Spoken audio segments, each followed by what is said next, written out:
And to think that we sent a man to the moon before the sports bra was invented. How insane is that? Mari Thomas-Welland is a pioneering founder of Maaree, the sports bra brand redefining women's performance wear.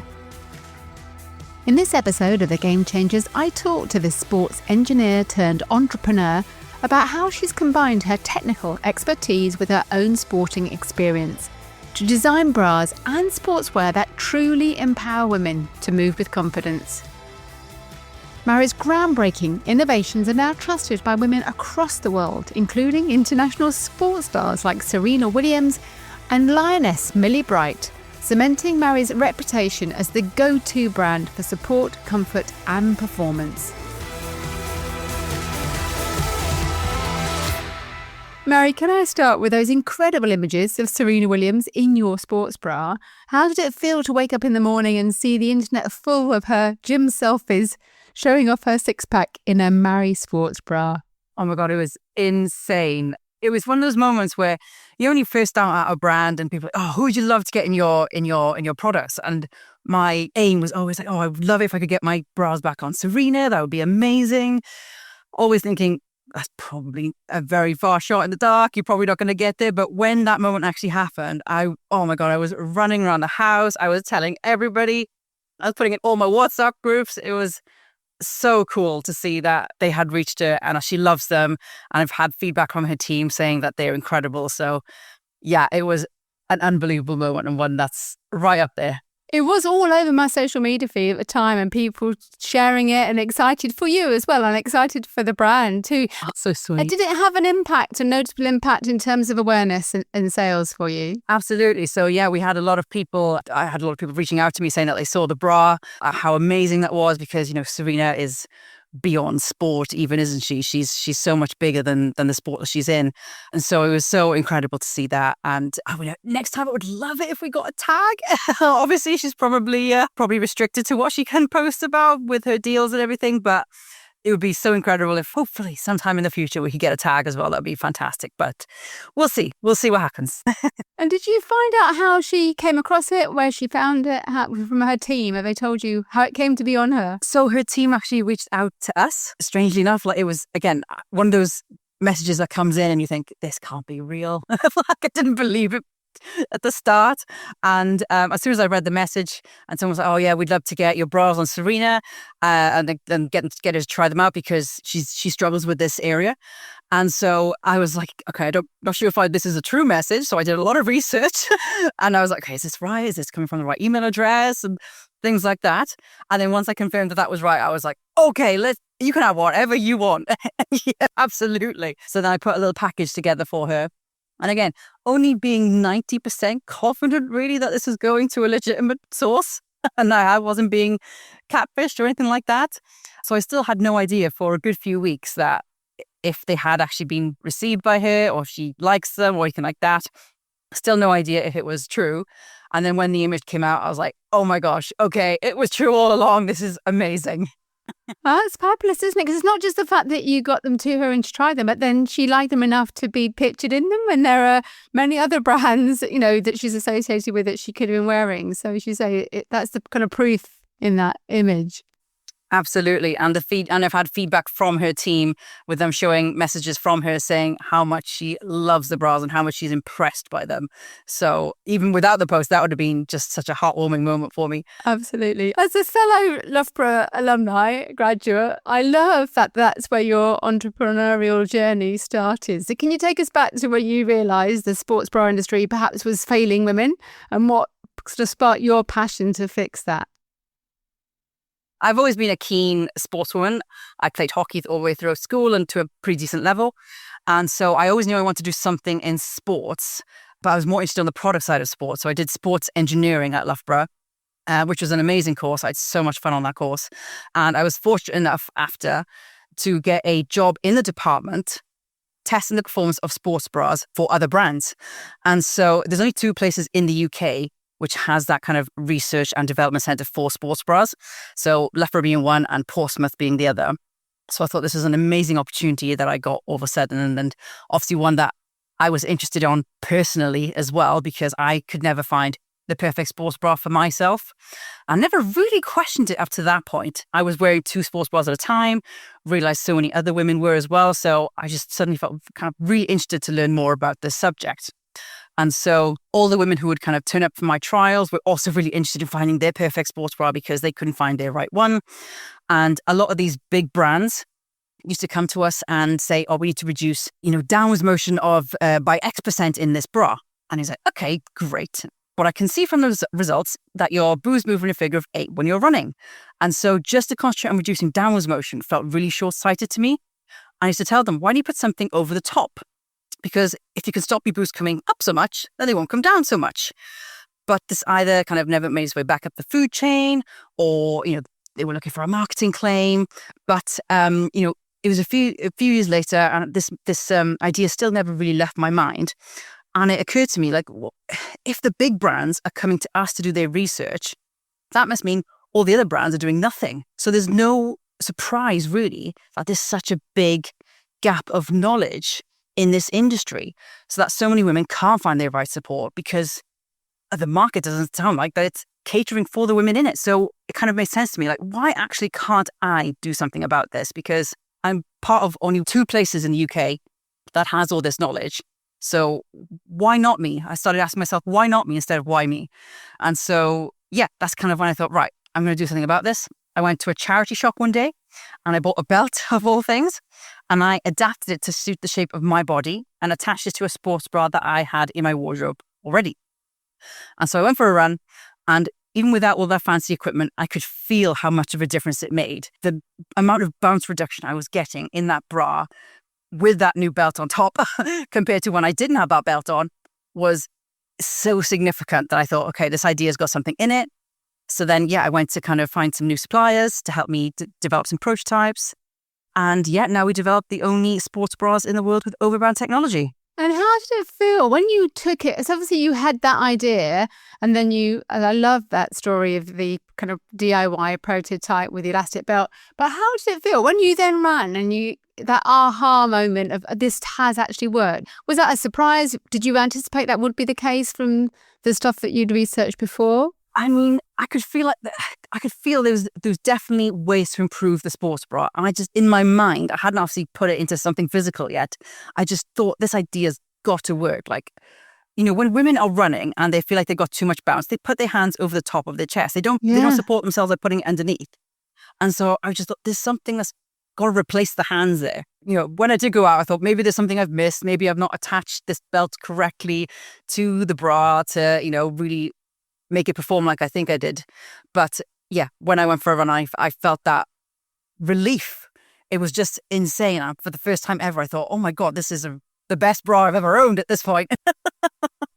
How funny is that? That is so true, isn't it? That you see girls running, or you see people running, you just hold your breasts on top, wouldn't you? You wouldn't cup yourself underneath. That is so true. Yeah. And you've alluded there to why you think the big brands hadn't researched that, and you as an organisation were researching that. But it is remarkable, isn't it? I think it was like the 1970s when sports bras kind of first started, and so it's like 50 years of research and talking about and the growth in the marketplace. It seems weird almost that hadn't been explored before. Yeah, and to think that we sent a man to the moon before the sports bra was invented. How insane is that? It's mad, isn't it? I was watching a documentary the other day from the 70s, actually, and there were people out running and jogging. And I thought, that's just mad, isn't it? You could see these women running in regular bras and thinking that it doesn't really feel that long ago that, that it didn't even exist for women to be out running and exercising and aerobics and all those things of the sort of the 80s and 90s as it took off. Absolutely. And especially for women as well. There's so much research and development and funding that goes into footwear. And we all know how important it is to look after your running gear and your shoe. But for women, having a sports bra that's a good sports bra is just as important. But up till now, it's not really being considered on the same kind of level. And so I'm really passionate as well as getting women to look at sports bras as an important piece of technical gear as your footwear. And so treating them both the same, placing them as often as each other, and giving them the same level of attention so that you make sure that you are comfortable running. Because if you don't have either of those things, then it can literally stop you in your tracks. And what was the toughest technical design breakthrough in terms of moving from that idea and the charity shop band to a finished product. So talk us a little bit through that process. Yeah, so I knew the Overband is what makes it special. That's what's unique to all of our bras. And so the most challenging part for me was actually how to fix it to the bra, because all of our bras have that integrated into it. It's not a separate thing that you buy. It's a sports bra that comes with an integrated Overband in it. We actually have a couple of models. So one that has an adjustable overband, so you can adjust the tension of that overband over your chest. So if you're having a bigger or smaller time of the month, or if you want a little bit more extra support for the activity that you're doing, then you can tighten the overband on the sides as well. But on some of our models, it's fixed in at a predetermined tension. And so it was quite tricky to figure that out and how that was going to fix into a good place on the bra so that it would do the job that it's meant to do and also not irritate anybody. And I also wanted to make sure that I wasn't releasing like this Frankenstein looking bra that people are like, oh my God, that looks scary. I'm not going anywhere near that. I still wanted to make sure that it looked like a good bra, but had this extra bit of technology to it that was going to offer you more support and confidence. So I wanted to make sure there was obvious what he was doing, but didn't look scary. But yeah, all the it was fixing into the bra at the right points. And you've clearly done that. I did message you after I bought my bra to tell you because how amazed I was. I loved it. I love the fit. I love the feel, the fabric, the width of the straps, the wide, the secure fastening. There's so much about it that was lovely. So I am intrigued to know, how do you balance that science and all the engineering with that need for style and comfort and all, and I love the colour. I mean, I'm a big fan, as you can tell. But that balance is tricky, isn't it, to get those things? Exactly. And I could see that in my trials at the time. I honestly learned so much from my sports bra testing days that have been carried forward into what I do now. It's an incredibly valuable experience. And so I recognized while I was doing those trials and those testings that you can bring out the best performing bra in the world. If it looks ugly, people are not going to buy it. Yeah. So it's really, really important to have all those elements thought about during the design process, because it can be, make or break. You do need to make sure that you do have a good looking bra at the end of the day too, as well as it performing really well. So I did want Maaree to be built on foundations of science and engineering, and that we do put performance first.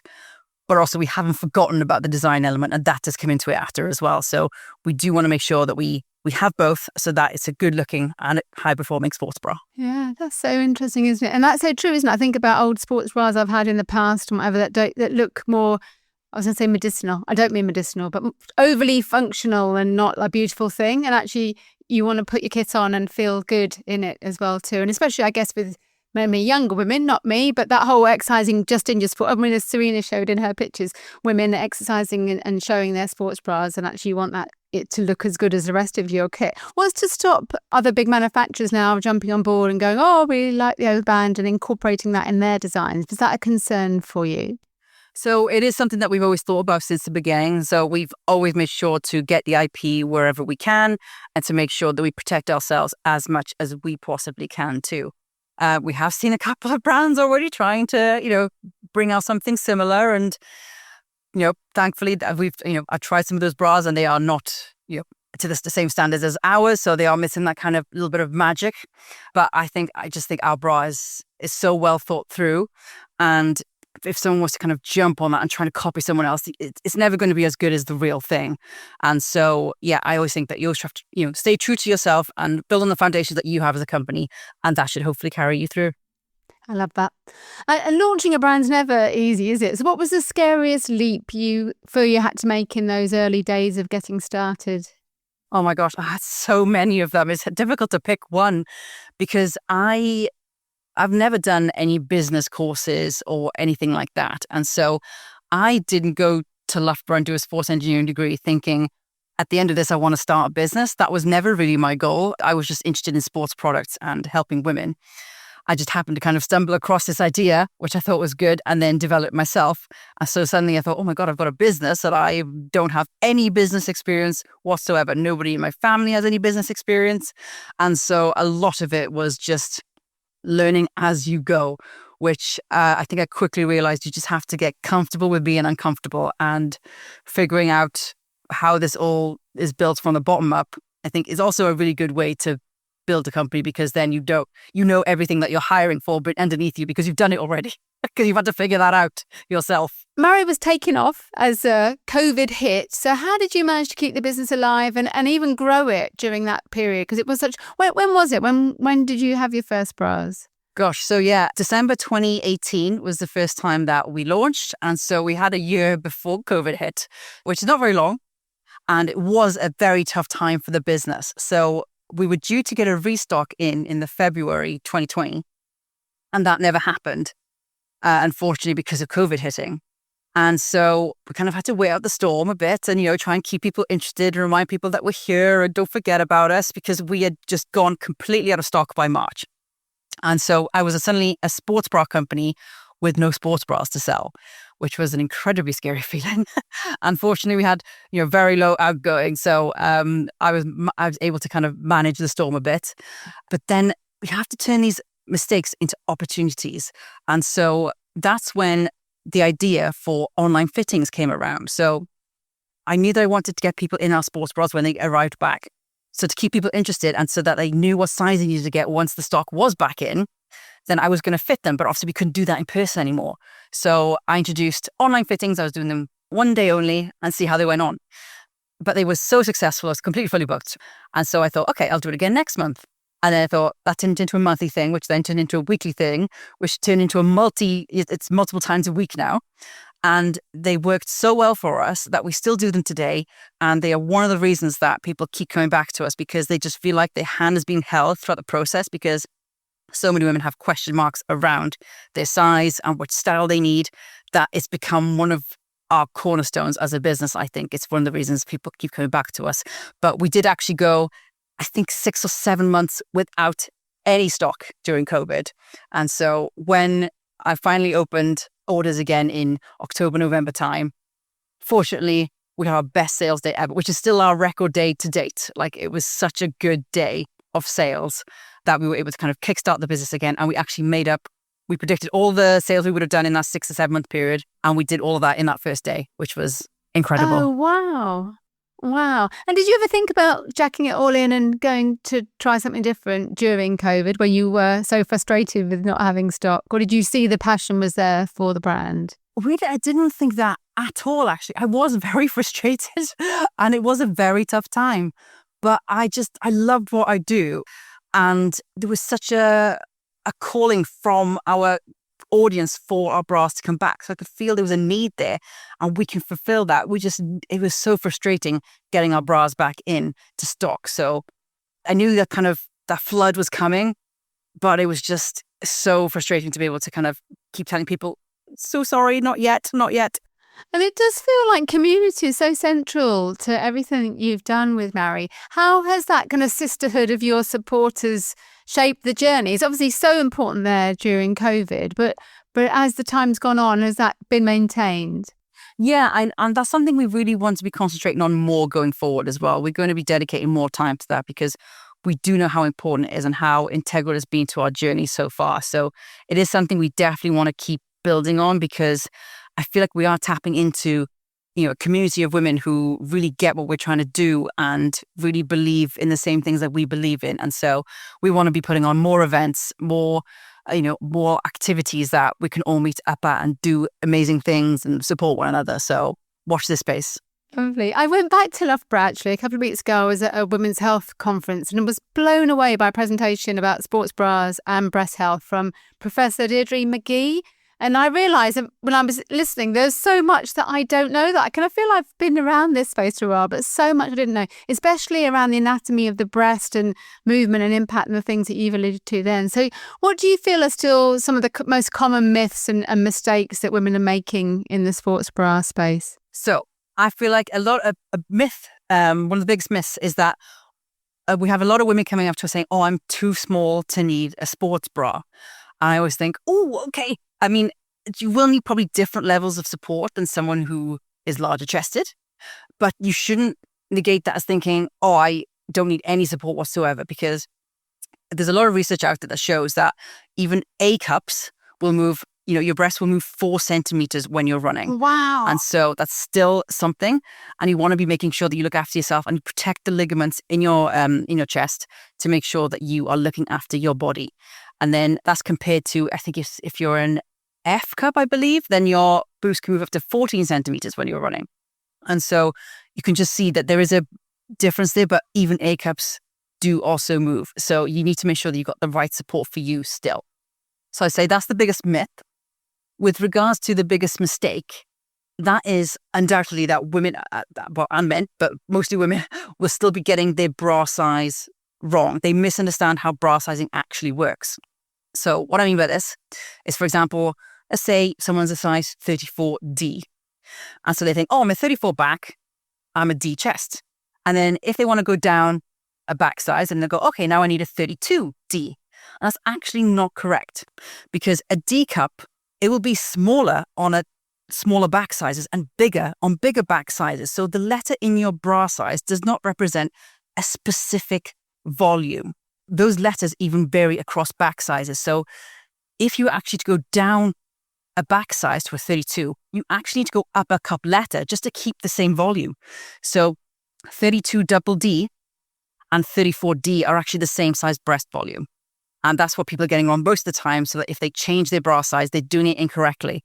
And so there's no wonder that people are wearing the wrong size, because they don't know how to pick their bra size out correctly, which is completely understandable. It's so interesting, isn't it? Is that historical, what we've grown up with, what we've heard in the past, all that kind of myths and lack of conversations that needs to change. What difference do you think it could make generally, especially we talk about teenage girls dropping out of sport, but if we could get more girls in the right supportive sports bras, or just in sports bras, what difference and impact do you think that could have? Oh, 100%. It's one of the main reasons that girls drop out of sport at such a young age. And so if we can get rid of that barrier, then and suddenly get, talking more openly about sports bras from such a young age, or providing them, more regularly in schools, then, the drop rate will decrease. And so we want to make sure that we're keeping more girls in sport and leading healthy, active lifestyles. Because for me, I'm sure you'll find this too, Sue, but sport offers more to me than just keeping healthy or keeping fit. Like, it gets you social skills, it gets you leadership skills, it gets you a social life. It just gives you so much more than what you think it does on the face of it. I think, yeah. And for me, it's always about joy and happiness and connection. It's all, sometimes we forget that those lovely elements of playing games in sport, don't we, to kind of think about the other elements it contributes. We talked about Serena being seen in your sports bras, but along with her, you've also worked more formally with Lioness, Millie Bright, and netball superstar, Eleanor Caldwell. So why has it been important to you to partner with athletes, especially athletes that are very happy to use their voices for social purpose? Absolutely. And these have been really organic relationships as well. So they've had problems with sports bras in the past and have wanted to try mine, or they've reached out to us because they've had problems and have heard how good our sports bras are. So the relationship has always been very organic, and we're always really passionate about partnering with people who are voices in this community for either sports bras or female empowerment, which is, again, everything that we stand for. So yeah, we love partnering with Millie and also with Eleanor, because they're both strong women in the sport who don't mind, calling things out and making sure that that the industry is catering for them, and, making sure that women's kit is held to a higher standard and voicing the concerns when they think they have one. So yes, they're fantastic athletes and we love them for that, but also we love that they're strong women as well. Alongside selling in the UK, you also now deliver across Europe and the USA and Australia. Did you imagine the brand would go global so quickly? No, not absolutely not. Because we've never done any marketing in any of those other territories, just the UK. Wow. And the fact that people are hearing about us in all of these different territories, and we suddenly thinking, oh my gosh, we need to better cater for these markets and making sure that they have a good, customer experience. So yeah, the demand came, and so we needed to make sure that we were catering for them really well. And so I can't wait to see what we can do in all these territories too, with the UK being our main focus still, but it's so great to see that we're getting some kind of organic reach in these other places as well. And you've also expanded into leggings and tees and the brilliantly named Sister Hoodie. I love that. I really love that. Thank you. So what are your longer term plans in terms of kind of sportswear and expansion into that bigger space? Yeah, so we do want to become a sportswear company for women. And so like other big brands have done before now, so like Nike did with shoes and like Lululemon did with leggings, they started with a specific product and became known for that. And so I want to make sure that we still focus really heavily on sports bras. We need to be known for that. And that's the reason that people are going to be coming to us. But we do want to make sure then we're then expanding our range beyond the sports bra so that we can become that kind of all-rounder sportswear brand. And how is it going now, without giving away any business secrets or anything that you're working on? But what's the proportion of either your time or your investment in terms of products beyond the sports bra? So yeah, like I said, we're still concentrating on sports bras mainly for the foreseeable future, but we are already adding pieces to our collection so that people can wear full outfits together, have matching pieces, and even providing other pieces that are supportive in one way or another, because like I said, we are all about supporting women. So for example, leggings that are really sculpting are going to hold you kind of in as well. And so, yeah, I feel like as long as they are all about supporting women, then we are for it too. And what are the pinch points that you're facing? Do you look to scale further and grow? And it's lovely because I've kind of watched your journey and seen both the profile and the popularity, but obviously the availability and people commenting on how amazing the products are. But where do you see those pinch points right now as you scale further? So I know that we do so many sizes. We have in our peak, we've done 52 sizes across our bras, which is a lot of inventory, especially if we want to do it in lots of colors. So as you can imagine, that is quite tricky to manage, especially across different territories. And so that's something that we are keeping an eye on going forward. We know there's one of the reasons, again, that people keep coming to us. They love the amount of sizes that we have.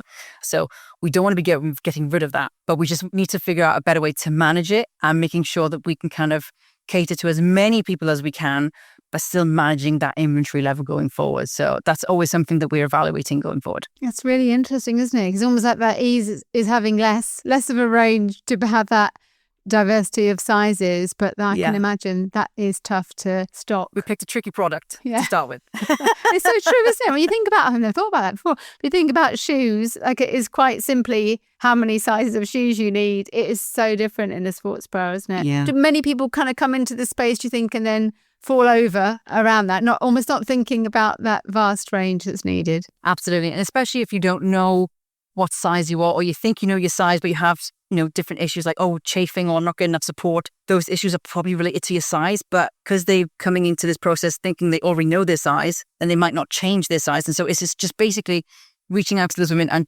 making them question whether they're in the right size to begin with. And if they're not sure, then we can help them along the way too. And how important is external investment for your growth? Where are you in that journey? So we have taken on our first round of investment last year. So that was our first ever round. And so, we are on that journey and it's helped us immensely. So we have now gone into retail, which is fantastic. So up till now, we've only done D2C, so just direct to consumer. And so we've done all of our sales through our website only and fitted everyone online or, at little pop-up events that we go to every now and then, like the running show, for example. And so now that we've gone into retail, people can actually physically try us on in person again in different locations, which is fantastic. We have a list of those on our website if anybody wants to check them out. Where are you, without specifically wanting you to list them all, but where might people find you? So there's lots of different places. We've just signed with Booby Doo, for example. So they're up in Derby. Oh, good. And then there's also Run and Become in London and Victoria. And then there's lots of independent shops in between as well. So you can look at them all on our website.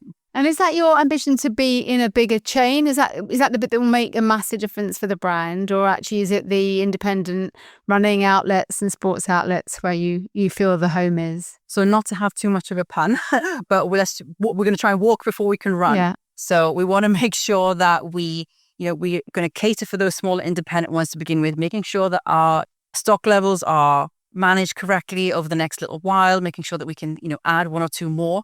And then who knows, we can then build up to see who else we can go with and maybe go on a larger scale. But we're going to make sure that we can do things properly before we get even that level first. And I imagine, knowing you and knowing I've been for a fitting in London actually. That's right. But just the quality of those people fitting, I guess that's a real key piece for you as well. It isn't just about having the product in stock. It's about making sure the people that are fitting meet your quality of standards too. Absolutely. And that's something we want to make sure of when we do go around and build these relationships with these retailers, is making sure that we have a training day with them and that we make sure that, they are fitting in the same way that we do. But not just that, but identifying the issues that women currently have. The reason they're coming into the store that day and saying, I need a new sports bra because of X, Y, Z. And so identifying through that conversation what needs improving as well and what style would be best for them. So yeah, all very important stuff, and one that we want to continue with all our retailers as well. I feel like Maaree stands for support in many different ways. And we've talked about the support of people and obviously the whole process of support. But what does that mean to you? I guess personally, what does support mean to you? Where do you feel you've got that from the community personally and professionally? So I think it's just all about supporting one another. And so, again, like I said, it's in every sense of that word. So support could be providing a better sports bra so that I can now go and run confidently and without any pain. But in other words, it could be, through an event that we do, and we support you with the education that we have so that so you feel empowered about going out bra shopping on your own going forward, and through motherhood as well. So basically, if someone has just given birth and they need a different sports bra because they now need to breastfeed.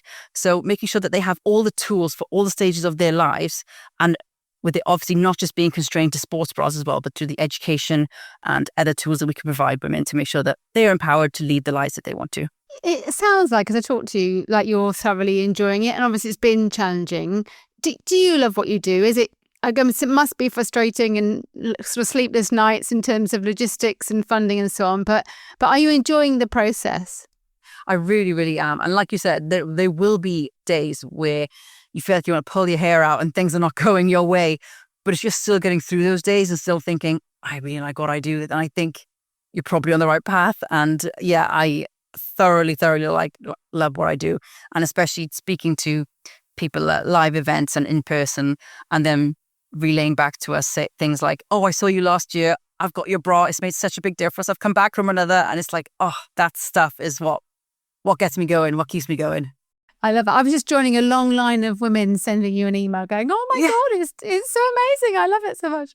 And looking ahead, what impact do you want Maaree to have on women's sport in the next 5-10 years? Where do you see things going? I would love to support more and more women around the country. So, that's why we have such a vast array of sizes. There isn't that one sports bra out there that's going to suit everybody. Like, we know that. So it's making sure that we have a good collection to suit most women as best as we can with, the different stages of their day, even, let alone their life. And so I want to make sure that we're becoming the hub that women go to so that they get the education around bras, around sports bras, and then also hopefully buy from us as well. Yeah, absolutely. It does feel, again, from the outside, but it feels very authentic. You've got a lovely relationship, I think, with Copperfield in my bra. I've got a little logo back. So and I guess the affiliation with athletes, it does feel like you've gone out very intelligently to kind of form some of those partnerships and work with different partners. It's obviously important to you to make sure you're authentically partnering with the right organisations. Absolutely, because your audience will be able to see straight through that if it's inauthentic. And so we've never, ever tried to be someone that we're not. And I think I especially am the very target audience for this brand, which is helpful because then I know the kind of things I want to see and the kind of relationships that I would like to form. And so, yeah, the instant that you start veering off of that track of authenticity, then people will start to see straight through you. And are there specific sports? I mean, I feel like you're a bit sport agnostic. You're working across lots of sports, but are there any specific sports that have really adopted the kind of Maaree bra and done a lot with you? Yeah. Like I said, we've started out in running because we just felt like that appealed to the mass market and people understand then what the bra is trying to achieve. But like you said, we've delved into lots more specific sports after that. And funny enough, probably the one of our first ones after running was during COVID, skipping really took off. And so we became really known in the skipping community for being the bra that you go for to stop that bounce, because you're bouncing up and down a lot, but you don't want your boobs to go away from you. And so, skipping was one of the first ones. And now, as you can see, we've gone into netball, football, rugby as well. So we are starting to kind of dip our toes into those other sports in quite an exciting and interesting way, I think. So we'll see what comes next. It's very exciting. And just finally, what would you say to any other women that might be listening to this with perhaps a product idea, who's wondering, is it really worth pursuing? What would your advice be to them? I would say really test it thoroughly. And like I did, you need to sleep on it a little bit and make sure that there is really a gap in this market. It does definitely help when you are your own target customer, because I was looking out for a good sports bra for most of my life and was failing at it. So I could just see that there was a good gap in the market to fulfill, and get some good mentors on board too, because I think that's a really good way to bounce some ideas off of someone, because it can be quite lonely being your own CEO in a company of one.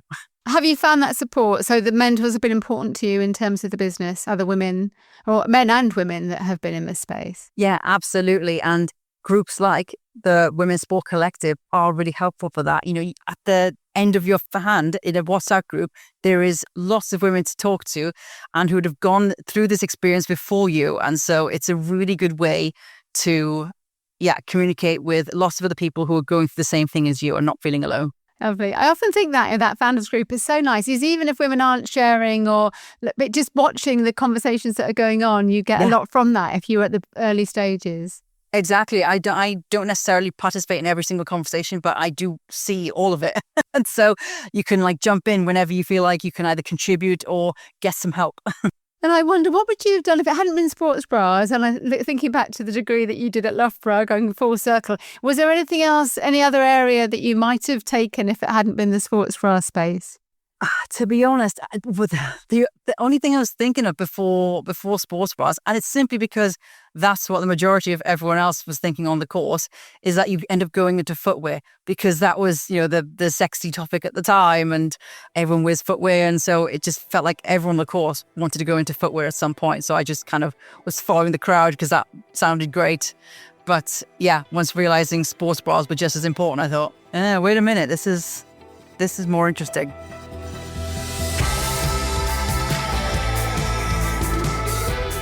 What a joy to hear more from Maaree about her sportswear journey. We look forward to following and seeing where that all goes in the future. If you'd like to hear from other trailblazers, there are over 200 episodes of the Game Changers podcast that are all free to listen to on most platforms or from our website at fearlesswomen.co.uk. Along with entrepreneurs, you can hear from elite athletes, coaches, broadcasters, scientists, journalists and CEOs, all women who are changing the game in sport. As well as listening to all the podcasts on the website, you can also find out more about the Women's Sport Collective, a free, inclusive community for all women working at all levels of sport. We now have over 14,000 members across the world, so please do come and join us. The whole of my book, Game On, The Unstoppable Rise of Women's Sport, is also free to listen to on the podcast. Every episode of Series 13 is me reading a chapter of the book. Thank you to Sport England for backing the Game Changers and the Women's Sport Collective with a National Lottery Award, and to Sam Walker at What Goes On Media, who does such an excellent job as our executive producer. Thank you, as always, to my brilliant colleague at Fearless Women, Kate Hannon. The Game Changers is available on all podcast platforms, so please follow us now to ensure you don't miss out on future episodes. Do come and say hello on social media, where you'll find me on LinkedIn and Instagram at Sue Anstis. The Game Changers, fearless women in sport.